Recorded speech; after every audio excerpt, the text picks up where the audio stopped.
Bonjour, souvenez-vous, c'était le 6 mars dernier, en plein hiver, nous vous avions présenté le quartier Zola, une balade sous la pluie en compagnie de l'agréable Frédéric Soulard dans les rues de ce quartier situé à l'ouest de Nantes. Nous vous avions aussi présenté l'association de la Saint-Clair. Regardez.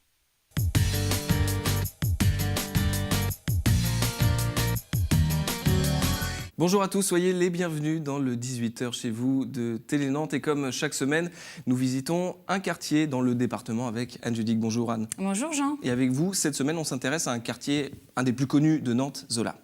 Oui, effectivement. Alors, cap à l'ouest, cette semaine, je vous propose de découvrir le quartier Zola. Il se situe dans le Haut-Chantenay. Alors, ce quartier, vous voyez, est bien à l'ouest du centre-ville. Donc, c'est un petit quartier, mais il a une identité bien à lui. Donc, vous l'avez dit, c'est un petit territoire. Oui, c'est vraiment 1,2 km² pour sa superficie, environ 6 000 habitants. Et l'élu en charge de ce quartier, c'est Ali Reboux. Il n'est pas affilié à un parti quelconque. Alors, aujourd'hui, on est bien d'accord, Zola, c'est un quartier nantais, mais ça n'a pas toujours été le cas. Non, alors l'histoire est un petit peu particulière. Il faut savoir qu'autrefois, Zola, c'était la campagne. Zola faisait partie de Chantenay, qui était une commune indépendante et donc rurale. Et puis, des conserveries, des usines se sont installées dans ce quartier, puisqu'il y avait la proximité avec le port, qui est juste en bas. Les ouvriers sont arrivés et le quartier s'est peu à peu urbanisé. Dès 1900, le quartier a eu son propre marché, le marché de Zola, qui aujourd'hui jouit d'une grande notoriété dans la ville. Le marché, c'est le jeudi matin. Les Nantais viennent d'un petit peu partout et même de l'ouest de l'agglomération. Alors, il faut savoir que Zola doit son nom au dernier maire de la commune, avant que le quartier soit rattaché à Nantes, c'était Paul Griveau. Il avait décidé de rebaptiser plusieurs rues et c'est ainsi que Zola a été la première commune de France à donner le nom d'Émile Zola à sa place principale. Et puis c'est aussi ce maire-là qui a baptisé les 3 boulevards, boulevard de la Liberté, Égalité et Fraternité, parce qu'ils se suivent dans cet ordre-là en plus. Alors qu'est-ce qu'on y trouve dans ce quartier à Zola ? Alors nous, notre première impression quand on est sur place, c'est peu de verdure. Par rapport à d'autres quartier de Nantes, c'est vraiment ça qui marque. Alors, il y a seulement un square. Il y a toutefois des jardins ouvriers. Ce sont les jardins ouvriers de la Fournilière qui sont très anciens dans le quartier. Ils sont là depuis plus de 100 ans. Ils sont aujourd'hui concentrés sur 4 hectares. Et puis, dans ce quartier, on trouve aussi un endroit très symbolique qu'on va voir apparaître ici. C'est le Concorde. C'est le cinéma du quartier. Il a été ouvert en 1918. Il s'appelait alors le Grand Cinéma National. Et figurez-vous qu'il n'avait qu'une seule salle. Mais alors, quelle salle ? 1000 places à l'intérieur de ce cinéma. Aujourd'hui, classé à arrêt essai, 4 salles. Et puis, un cinéma qui attire du monde parce qu'il n'est pas très, très cher. Avec un tarif unique, et c'est vraiment un des cinémas mythiques de la ville de Nantes. Je vous propose qu'on commence la visite de ce quartier. Oui, on va commencer la balade du côté de l'église Saint-Clair. Alors, c'est à l'abri des grands boulevards et de la circulation. C'est plutôt paisible de ce côté-là. C'est là qu'habite Frédéric Soulard. Alors, ce sera notre guide et elle est habituée des visites puisqu'elle organise de temps en temps des balades dans les rues de Nantes pour apprendre à reconnaître toutes ces petites plantes sauvages qui poussent. Et puis, elle écrit le nom à la craie blanche. On en avait déjà parlé. Je vous propose d'y aller.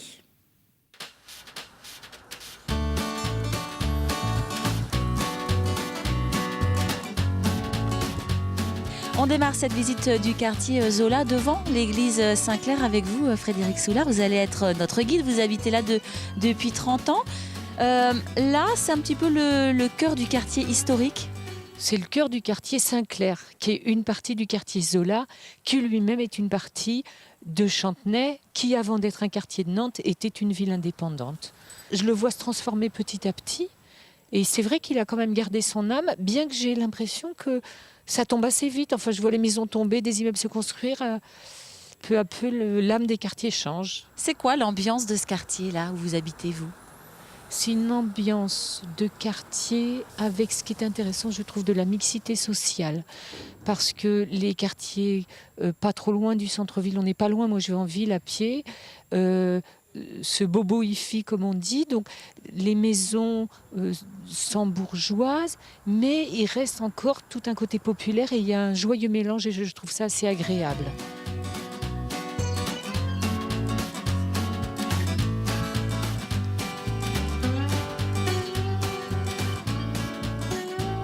On se trouve où là, Frédéric ? On se trouve à la Fratte, comme on dit dans le quartier. Et la Fratte, c'est la fraternité protestante. C'est un lieu qui existe depuis, je pense, un peu plus d'1 siècle. Et ici, il y a d'une part un foyer d'accueil, il y a aussi une fripe, il y a une broc. Enfin, on peut acheter des choses, on peut venir à la fête. Des fois, il y a des fêtes, un petit coup d'accordéon, un petit air de fête de village. Vous aimez bien venir là, hein? Moi, j'aime bien venir là. Oui, c'est ma sortie détente. Et alors, il y a plein de choses à vendre à 1 ou 2 euros. Il y a des choses qui valent 1 euro, mais il y a des choses qui valent beaucoup plus que ça. Puis tout est au même prix. Alors, je viens ici comme un musée. On va voir dedans? Ouais, allez.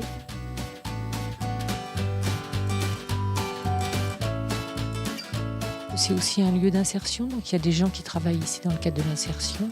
Et puis tous les gens du quartier, même de plus loin, moi j'ai des copines qui viennent ici, et ben on vient acheter nos vêtements en fripe. Puis, du coup c'est aussi un lieu de rencontre, c'est un lieu de quartier.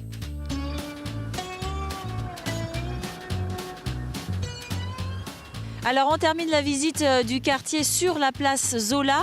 C'est une toute autre ambiance là, hein? Oui, alors qu'on est tout près de l'église Saint-Clair, à 100-200 mètres. Ici, c'est un lieu où arrivent des boulevards importants et c'est un petit peu un carrefour. C'est un point stratégique pour le quartier. Il y a un grand marché, hein, le jeudi matin derrière vous, c'est important? Oui, c'est important, ça fait partie de la vie des quartiers, hein. Il y a le grand marché, puis sur la place, il y a, je sais pas, il y a aussi les poubelles, il y a les vélos, il y a le parking. Enfin, tout ça, ça fait partie de la vie quotidienne. Et puis ici, il y a les commerces, donc il y a à peu près tout. Il y a aussi tellement de banques que je me dis que Zola s'en retournerait dans sa tombe, mais il y a de tout, on peut tout faire. Alors il y a un bâtiment un petit peu particulier là derrière nous, avec une façade étrange. Expliquez-nous. Mais avant, il y avait, je ne sais pas quelle est l'origine, mais il y avait une grande maison qui était assez, on peut dire assez jolie, même si elle n'était pas belle, assez typée, qui s'appelait le Chalet Suisse. Qui a été un café à l'époque, Il y a une longtemps. boîte de nuit Une plus boîte de nuit, récemment. moi, je l'ai connue parce qu'il y a 30 ans, c'était déjà une boîte de nuit, quoi, le Chalet Suisse. C'est du logement, des commerces en dessous, mais la Voilà. façade, il a fallu la garder entre guillemets. Il a fallu garder, mais ça n'a pas tellement de sens. Ou alors l'architecte n'était pas au courant, sinon il aurait peut-être conçu l'immeuble en fonction de la façade. Donc on a Une trace du passé dans un bâtiment très moderne, hein. Vous, voilà. ça... Donc, avec aucune harmonie, donc je ne sais pas si Ça c'est vous inspire pas significatif. trop, ça? Non, ça m'inspire pas trop. Voilà pour la place Zola et son fameux chalet suisse rasé en 2007. Alors, dans ce quartier, on trouve aussi beaucoup de familles, d'enfants. Et il y a du coup de nombreuses écoles. Alors, une petite anecdote du côté du quartier Saint-Clair où on a fait cette visite, c'est assez drôle. On a aperçu en fait dans la rue Ampère, il y a une école publique et une école privée et elles sont chacune de leur côté du passage piéton. Donc c'est assez rigolo. Et puis voilà, dans le quartier, on a également un collège privé, c'est le collège du Sacré-Cœur. Et on a vu les enfants de Zola et c'est justement pour s'occuper d'eux qu'une association est née il y a très longtemps. Oui, il y a plus d'un siècle, c'est la grande association de la Saint-Clair et elle perdure aujourd'hui. Elle n'est plus liée à l'église comme autrefois. Ses locaux sont en face de la place du marché. Nous y avons rencontré sa présidente. Martine Briand, bonjour. Bonjour. Alors vous êtes la présidente de l'association La Saint-Clair. C'est Oui, une tout à fait. association très importante pour ce quartier. Elle existe depuis plus de 100 ans. Racontez-nous Voilà, un petit 130 peu. ans en fin de compte. Elle a été créée en 1896, mais au départ, c'était le patronage. C'était les curés de la paroisse Saint-Clair qui avaient créé un patronage pour que les enfants, en fin de compte, puissent avoir une activité. Et aujourd'hui, c'est devenu une association qui a plusieurs activités Tout à et fait. qui brasse vraiment beaucoup de population. Tout là, à hein. fait, tout à fait. Tout le quartier vient, même en dehors du quartier. En fin de compte, on a pas mal de monde. Oui, voilà. Alors qu'est-ce qu'on trouve comme activité aujourd'hui à la Alors, Saint-Clair? comme activité, il y a donc la gymnastique rythmique, la gymnastique sportive pour les garçons et pour les filles, la gym d'entretien pour les dames, pour les jeunes filles, avec Zumba depuis cette année. Et puis, il y a donc l'air loisir pour le 3e âge. Il y a la pétanque tous les samedis après-midi. Alors là, c'est tous les âges, hein. Ça va de 18 ans à 80 ans. Il y a donc l'harmonie aussi qui est là aussi, donc très importante pour nous. Et puis l'éveil musical et une chorale. Alors là, aujourd'hui, il y a des anciens qui sont Oui. à jouer au scrap. C'est important Alors- pour les anciens, la fonction de cette association. Oui, tout à fait, tout à fait. Je pense que c'est un lien social pour eux. Il y a beaucoup de personnes seules, en fin de compte, dans le quartier. Et donc, le fait de venir le mardi ici, ça leur apporte quand même un soutien ou bien un moral aussi, en fin de compte. Puis voir d'autres personnes discuter, c'est important aussi, en fin de compte, hein. Vous, ça vous permet de côtoyer les gens du quartier. Ça Oui. vous permet de voir aussi l'évolution du quartier. Comment il a tout à évolué fait. le quartier Alors, il a évolué. Au départ, c'était quartier Zola, c'était un peu Chantenay, en fin de compte, hein. Donc milieu ouvrier. Donc même aussi à la Saint-Clair, ici, il y avait donc beaucoup de bricoleurs. Donc même la salle, ici, a été faite par beaucoup de bénévoles, en fin de compte, hein. Et maintenant, les maisons ont été vendues et on revient plus à comment dirais-je, une population plus, je dirais pas intellectuelle, mais Bobo, un petit peu bobo, voilà, exactement, oui. Mais charmant aussi, qui s'implique aussi dans l'association aussi, hein. Ouais. Bon, très Voilà. bien. Merci beaucoup pour toutes Je ces vous en prie, explications. je vous en prie. Voilà pour cette association et avis aux musiciens puisqu'on recherche du monde pour l'harmonie.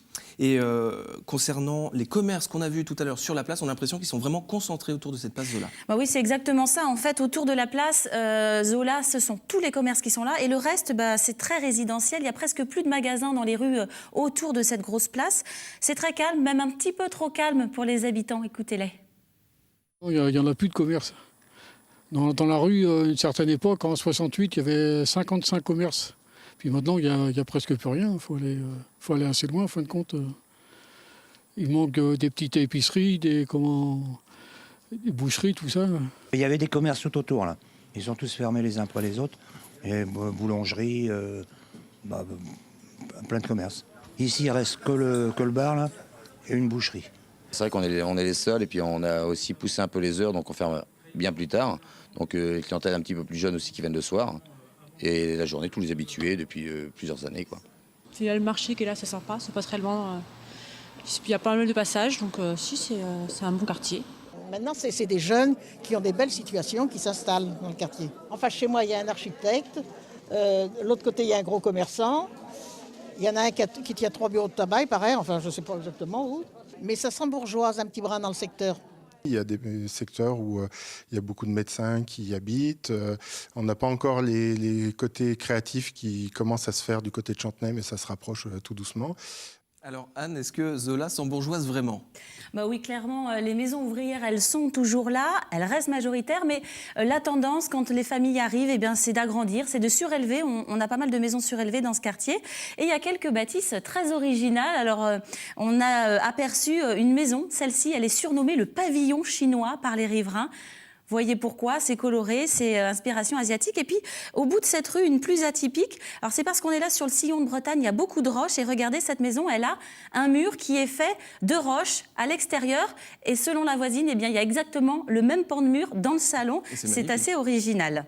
Alors, voilà pour ce quartier. Il faut savoir que les prix de l'immobilier sont assez chers, mais pas forcément plus que dans d'autres quartiers. On est sur 2 800 € du mètre carré, par exemple, pour une maison dans ce quartier. Voilà pour ce quartier Zola et on passe à la rubrique des Web TV. Oui, et cette semaine, c'est le VLIP, la Web TV des quartiers nord de Nantes, qui va nous proposer un reportage. C'est le portrait d'une habitante du quartier qui adore lire.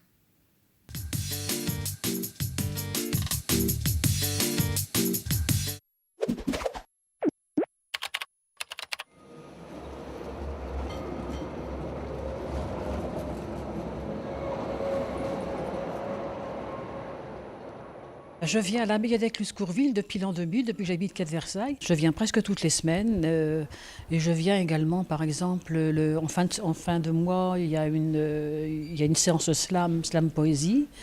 C'est-à-dire que c'est mon principal moyen de distraction. La lecture occupe une très grande place dans ma vie et depuis tout le temps. J'étais toute seule avec ma mère à la maison. Et comme elle était occupée par son travail et je n'avais pas le droit de passer le portail, je lisais.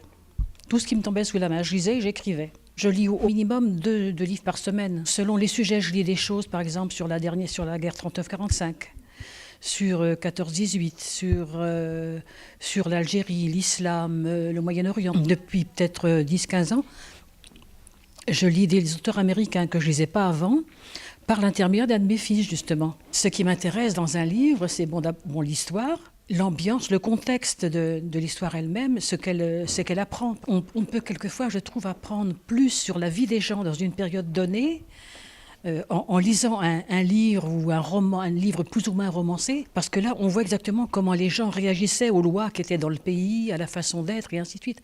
Tandis que dans un livre d'histoire, on a l'effet brut. Il y a des auteurs que je relis régulièrement. Je ne pars pas en vacances, donc c'est mes petits voyages. J'aime bien, par exemple, Jim Harrison, Dalva et la route de retour. C'est un voyage.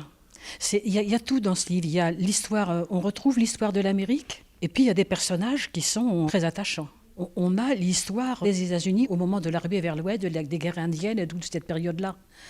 Et donc c'est vraiment une grande fresque du pays. Il y a un découpage en même temps du livre qui est bien, qui est pas très habituel. Chaque grand chapitre, c'est un des personnages qui parle. Donc on rentre en même temps plus dans la personnalité de chaque personnage par ce biais-là. Tout au début, on apprend que Dalva a eu un enfant quand elle avait 15-16 ans, qu'il a été abandonné et qu'elle veut le retrouver. Donc il y a ce fil conducteur en même temps dans le livre. Et c'est vraiment superbe, quoi.